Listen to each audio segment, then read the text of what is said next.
Hello guys, welcome to this new video on AI and machine learning. So in the last video, we had made a PyTorch based multi-class classifier which was also using transfer learning.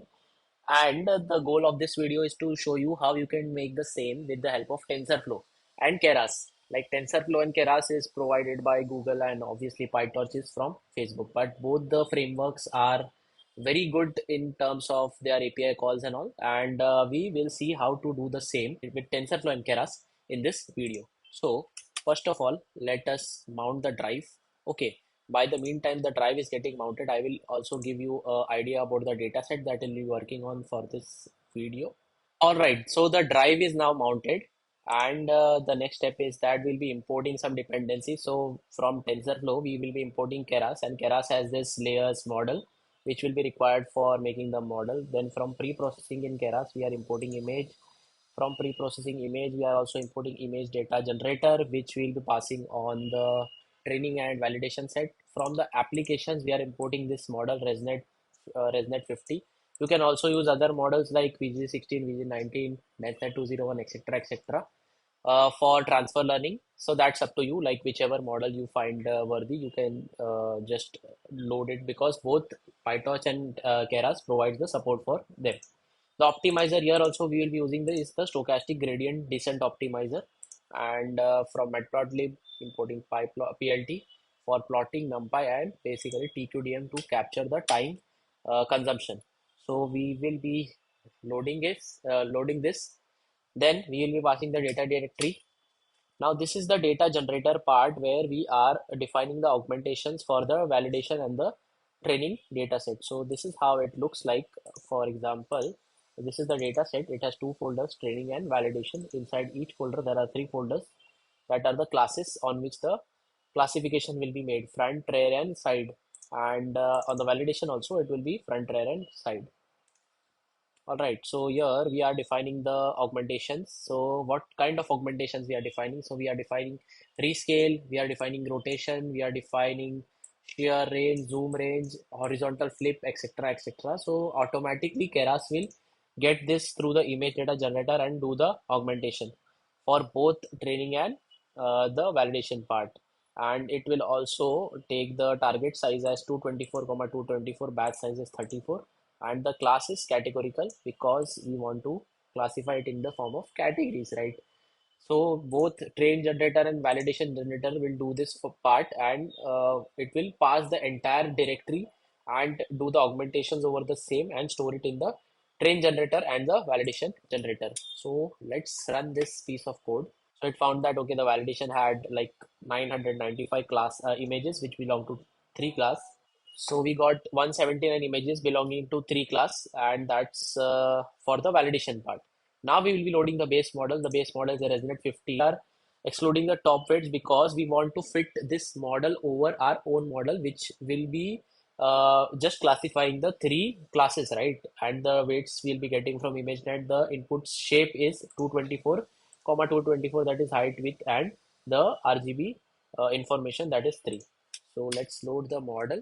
Now, after like once the model is loaded, we are defining a sequential model because this is a simple sequential model, right? After the ResNet is defined, we have to define our own layers, right? So this is the base model, that is ResNet here. Then we define flatten layer, we define a dense layer which has 256 neurons. The activation function here is ReLU.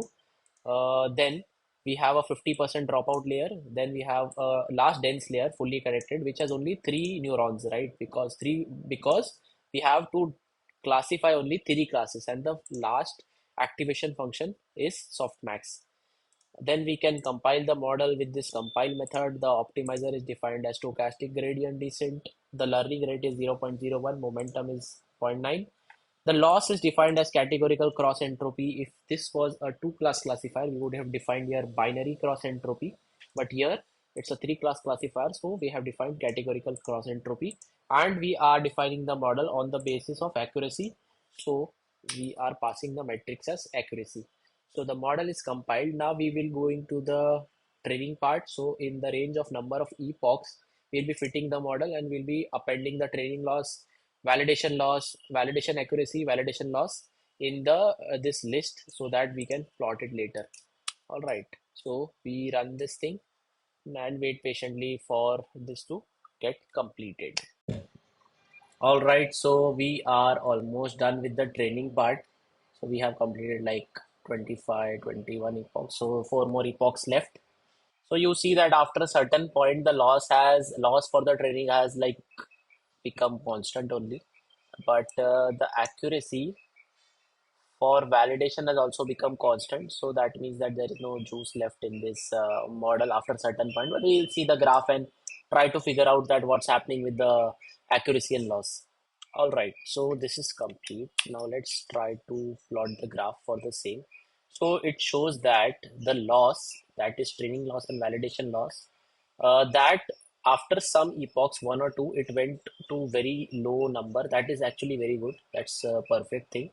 But if you see the accuracy, the validation accuracy has it has been constant only. So this is not a very good thing, right? This can be a problem with Keras because you see only 40% accuracy you are seeing here.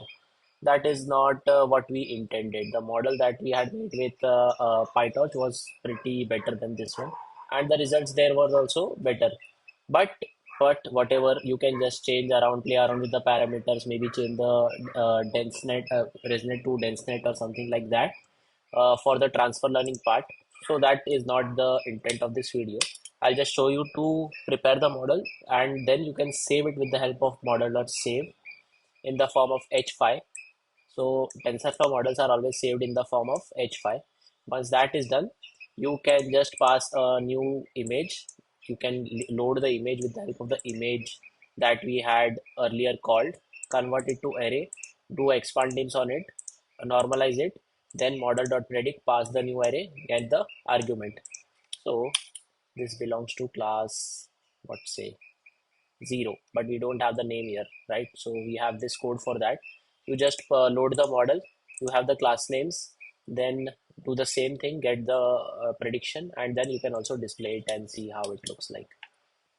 So the model is loaded, you have the output here. So it shows that actually this is not a front part, right? But it has predicted it as front. So this model needs some more training or maybe some improvements to get us the good result. So maybe you can increase the number of epochs, or maybe you can play around with the transfer learning part to get a more accurate result. All right. So this was how you can make a multi-class classifier model with the help of TensorFlow and Keras, and also use transfer learning in the same.